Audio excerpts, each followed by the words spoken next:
Shalom, selamat pagi saudara-saudara. Saya berharap Anda semua dalam keadaan sehat, sukacita, dan tetap semangat melayani Tuhan. Nah saudara, pagi hari ini kita akan belajar dari Kisah Para Rasul 9. Kisah di mana Paulus yang adalah seorang yang sangat jahat terhadap kekristenan, menangkap, membunuh orang-orang Kristen pada saat itu. Tapi dalam satu peristiwa yang dari kacamata kita secara manusia ini sepertinya instan sekali. Tapi sebenarnya dalam proses panggilan Paulus, dia harus melewati dan melalui banyak proses-proses untuk membuktikan bahwa dia memang betul-betul orang pilihan Allah, bahwa dia memang adalah orang yang sudah lahir baru, bahwa dia adalah memang orang yang telah dipersiapkan oleh Tuhan menjadi pelayan Tuhan. Maka renungan kita pagi hari ini judulnya dipanggil sehari tapi melayani setiap hari. Nah, jadi kita sudah tahu ceritanya Kisah Para Rasul 9 ayat 3 sampai ayat 16. Paulus dipanggil oleh Tuhan ketika Paulus hampir sampai di Damsyik. Nah, yang menarik pasal 9 ayat 19b, ketika Saulus dia tinggal beberapa hari bersama dengan murid-murid. Nah, kalau saudara lihat ini seolah-olah ini seperti bulan madu bagi Paulus. Karena pada saat itu Paulus menurut pasal 9 ayat 19b itu Paulus tinggal bersama dengan murid-murid, kemudian Paulus melayani. Pasal 9 ayat 20, ketika itu ia juga memberitakan Yesus di rumah-rumah ibadat dan mengatakan bahwa Yesus adalah anak Allah. Kemudian saudara, perhatikan ini bahwa Paulus pada saat itu membawa pengaruh yang luar biasa. Jadi saya bayangkan pada saat itu begitu banyak orang yang mengeluh-elukan Paulus, menghormati Paulus.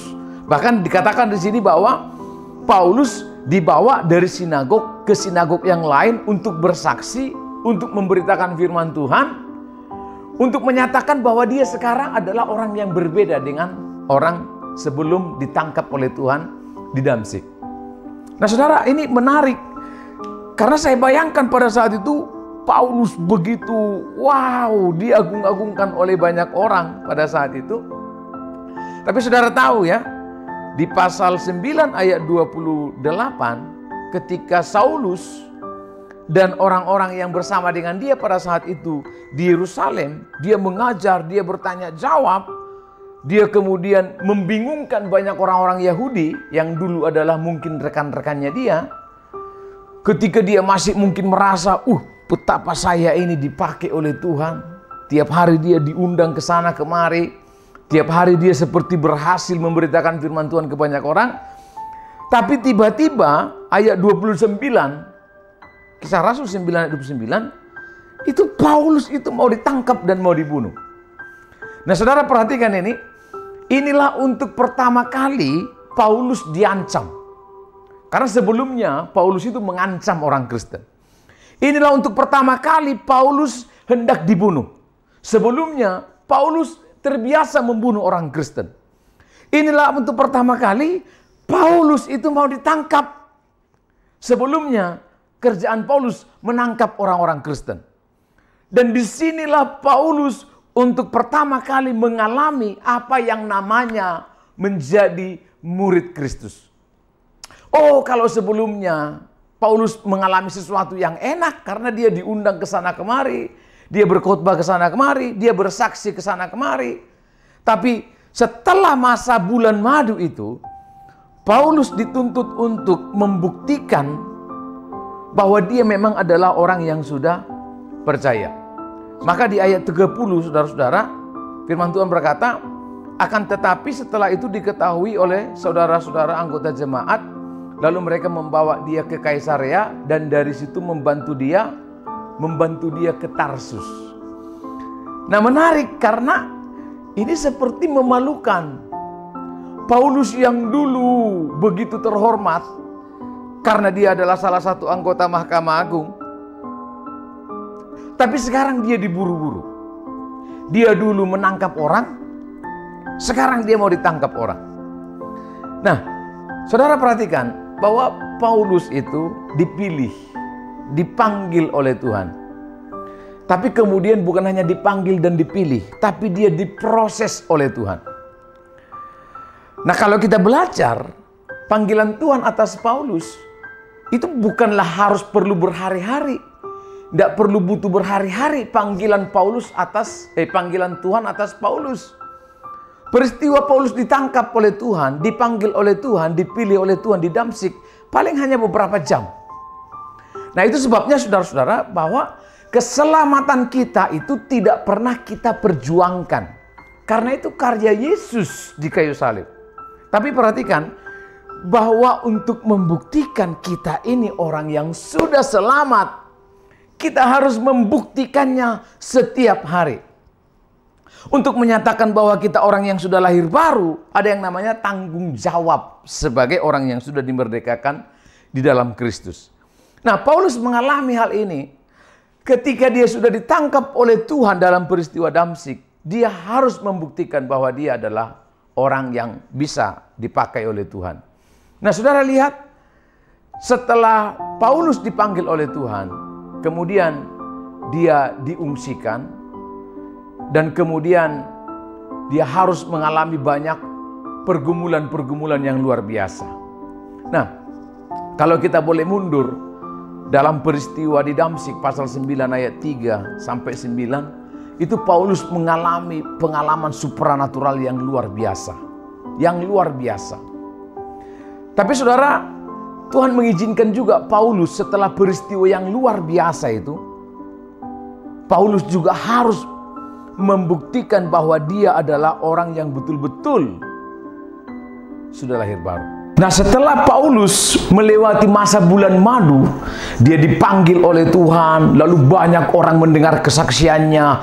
Dia seperti ada disambut oleh orang, seperti dilayani oleh orang, dielu-elukan orang pada saat itu. Di pasal 9 ayat 19 sampai 29. Nah, ini tiba saatnya Paulus harus membuktikan bahwa dia memang adalah seorang murid Kristus, pengikut Kristus yang militan, yang loyal, dan orang percaya yang betul-betul telah lahir baru. Nah, saudara, kita paham di pasal 9 ayat 30, Paulus kemudian diancam mau dibunuh, lalu dia diungsikan, dibawa ke Tarsus. Nah, tapi puji Tuhan, haleluya, dalam sebuah peristiwa supranatural di mana Tuhan pakai Barnabas dan orang-orang percaya pada saat itu untuk boleh mendampingi Paulus, mendoakan Paulus, mendukung Paulus, hingga pada satu masa, pada satu waktu, Barnabas dituntun oleh Roh Kudus untuk boleh memanggil Paulus, menjemput Paulus ke Tarsus. Nah, menarik, sejak itu Paulus membuktikan, dan dia berhasil membuktikan bahwa dia memang adalah seorang rasul. Nah, kalau saudara membaca dan melihat peta perjalanan Paulus yang pertama, kedua, dan ketiga, ini menarik. Karena di sini Paulus betul-betul diuji. Paulus betul-betul diproses. Paulus betul-betul dituntut komitmennya sebagai pengikut Kristus. Nah, perjalanan misi pertama Paulus, kalau saudara lihat di peta, dia mulai dari Antioquia, kemudian ke Siprus, kemudian dia ke Pisidia, dekat dengan Laodikia, kemudian dia pergi ke Ikonium, kemudian dia pergi ke Derbe, kemudian dia pulang kembali ke Antioquia. Dan kita tahu ada banyak pergumulan selama perjalanan misi pertama. Perjalanan misi kedua jauh lebih panjang perjalanannya, jauh lebih besar pergumulannya, jauh lebih hebat tantangan-tantangannya. Itu sebabnya kalau saudara lihat di dalam peta, ketika dia mulai perjalanan dari Yerusalem, kemudian dia ke Derbe, kemudian ke Ikonium, kemudian dia pergi ke Pontus, kemudian dia pergi ke Troas, dia pergi ke Makedonia, dia pergi ke Korintus, dan seterusnya, lalu kembali ke Yerusalem. Di perjalanan kedua juga Paulus mengalami sungguh banyak tantangan. Di perjalanan misi ketiga juga lebih dahsyat lagi tantangannya. Di sana dia kedinginan, di sana dia kelaparan, diadili beberapa kali, dan seterusnya. Nah saudara, ini poinnya. Bahwa dipanggil itu menjadi murid Kristus, itu tidak dibutuhkan berhari-hari. Peristiwa Damsyik hanya beberapa jam. Tetapi setelah pemanggilan itu, Paulus harus membuktikannya setiap hari. Dia harus menunjukkan bahwa dia memang betul-betul orang yang sudah percaya kepada Yesus.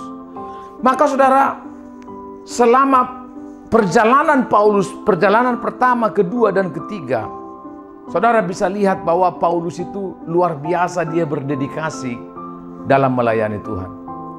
Nah, perjalanan Paulus, perjalanan misi pertama, itu sekitar 1 tahun 5 bulan. Saudara baca Kisah Para Rasul 13 ayat 2 sampai Kisah Para Rasul 14 ayat 28. Itu sekitar mulai bulan April tahun 48 sampai September tahun 49. Jadi itu sekitar 1 tahun 5 bulan. Kemudian dia break kurang lebih 8 bulan. Nah, break di sini karena Paulus perlu melihat atau mengevaluasi pelayanan dia dengan Barnabas di perjalanan misi pertama. Kemudian mulai pasal 15 ayat 36 sampai Kisah Rasul 18 ayat 21, itu perjalanan Paulus, perjalanan misi kedua. Ini jauh lebih lama karena ini 2 tahun 5 bulan. Jadi perjalanan misi pertama 1 tahun 5 bulan, perjalanan misi kedua 2 tahun 5 bulan. Nah, perjalanan misi ketiga itu jauh lebih lama.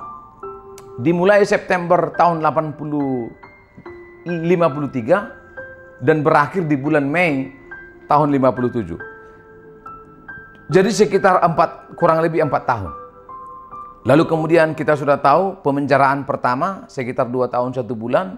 Kemudian pemenjaraan kedua juga sekitar 2 tahun. Begitu.